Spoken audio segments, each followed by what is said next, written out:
Endnu en gang tager kunsthistorikeren og kunstdetektiven Peter Kjærs med på et nyt eventyr i Kjærs kunstkalender. Han har fundet et maleri, der kan fortælle os om tiden, om kunstneren og om det helt særlige udtryk, som maleriet har. Og ikke mindst, hvad kan vi bruge det til her og nu? Vi er nået til vejs ende med dette års kunstkalender, og et afrundende spørgsmål kunne passende være, hvad handlede det hele om? Og som relativt forbrugerorienterede personer, så kunne vi måske også lave et tillægsspørgsmål som, hvad skal vi bruge det til? Ja, og det var så lige den sidste brik. Hvad handlede det hele om? Kigger vi på andre kunstneres gengivelse af den sårede filoktet, så er der her et værk af James Barrie, lavet i 1770. Det er ikke et værk, som Abildgaard har set, fordi det havner i Bologna, og det gør Abildgaard ikke.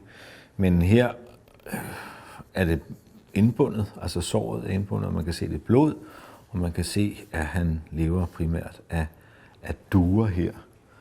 Der er også en anden version af James Barrie. Det er lidt mere blæsende.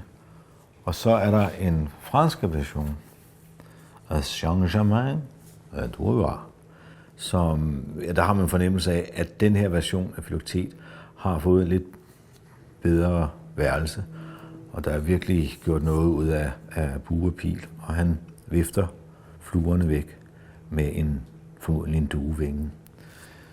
Og så er der den her version af Monsieur Fabre fra 1800, og der har vi jo hele fortællingen indeholdt. Odysseus, Achilleus' søn, Neoptolemus og Filoktet. Filoktet har et noget anstrengt forhold til Odysseus, for på den første tur til Troja, hvor der sker det, at Filoktet bliver bidt i foden, og det kommer til at stinke, og han skriger hele tiden, der er det jo Odysseus, der er med til at sætte ham af på den her ø, og der er han så fuldstændig isoleret i 10 år, syg. De finder ud af, at de kan ikke undvære ham, eller i hvert fald ikke undvære bue og pil, fordi det er jo Herakles, som han har givet til Filoktet, og de svigter aldrig deres mål. Så Odysseus ved, at han skal tilbage for at få fat på bue og pil. Han får så Neoptolemus til at overtale Filoktet om at holde hans bue og pil et øjeblik, og så vil han gerne ud i båden og afsted. Men Neoptolemus er heldigvis en ung mand med en smule moral, så han siger, nej, det kan ikke være det. Det er Filoktets våben, og vi skal gøre noget for ham. Og Filoktet vil meget gerne hjem til fastlandet. Nu har han siddet der og spist duer i 10 år. De her er jo interesseret i form til Troja. Der sker så det, at Herakles opstår som en form for genfærd og fortæller Filoktet, at han skal tage med. Han bliver helbredt ved Troja, og det gør han så, og grækerne vinder over trojanerne. Filoktet bliver brugt i forskellige sammenhænge. Også vores Filoktet er blandt andet forsiden på Mary Shelleys Frankenstein. Man ser Filoktet på Dronningens Gobelinger, lavet af Bjørn Nørgaard. Her, det er også sjovt at støde på ham i en helt anden stoflighed. Og hvad jeg synes er interessant, det er, at herover ligger Achilleus ved havet, og det er jo gengivelsen af et værk, som vi har her, og det er lavet af Cerkel, og det er Abildgaards bedste ven fra Rom.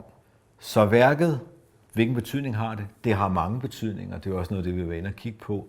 Især at smerte, sygdom ikke skal gemmes væk. Ikke ifølge Abildgaard. Og så kan man sige, at det er også et opråb til, at vi skal huske at passe på hinanden. Det her værk er malet i Rom. Lige på nær, der hvor der står malet i Rom. Det vil være alt for direkte. Og det har man fundet ud af. Der hvor der står Nicolai Abildgaard, malet i Rom, det er ikke malet af Abildgaard. For han havde jo allerede lavet sin signatur. Han havde på omvendt græsk skrevet, Nikolaj, søn af Søren, københavneren, har gjort dette. Hvorfor i alverden skulle man så skrive det der? Og det fandt man ud af for noget tid siden ved at tage fat i det aller sidste værk af Abildgaard. Det er ikke færdigt det her. Det er Odysseus, der rådspørger sig i underverdenen. Det er fra 1809, det år, hvor Abildgaard dør. Og hernede, der står der Nicolai Abildgaard med samme skrift som vores. Og der tænker man, hvor i alverden har han skrevet det fra? Nej, man tænker, der er et eller andet galt. Og det lå inde under fernisen. Det man finder ud af, det er, at enken efter Abildgaard, Juliane Marie, i 1829, altså 20 år efter, at Abildgaard er død, har fået konservator J.F. Møller til at rense en del værker, reparere dem og give dem en gang ny fernis. Og det er formodentlig ved den her omgang, at 22 værker af Abildgaard får en ny underskrift. Hvad handlede det hele om? Hvis vi spørger Per Kirkeby, som har skrevet en bog om Abildgaard, så er han en kunstner, som bliver genopfundet, genopdaget fra tid til anden. Hvis vi spørger Abildgaard selv, så har han, det kan selvfølgelig være lidt svært, men han har faktisk forholdt sig til kunstnerens skæbne. Så her har kunstneren lavet et værk, og der er rigtig mange, der udtaler sig om det. Og her ser vi så kunstneren, der gør sådan her. Tak for denne gang.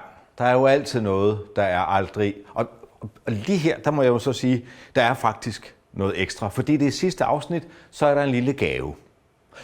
I løbet af sommeren var vi i studiet for at indspille kendingsmusikken til kunstkalenderen. Og mit ønske var at skabe noget, der var dramatisk, dynamisk og ikke mindst, som maleriet, sårbart.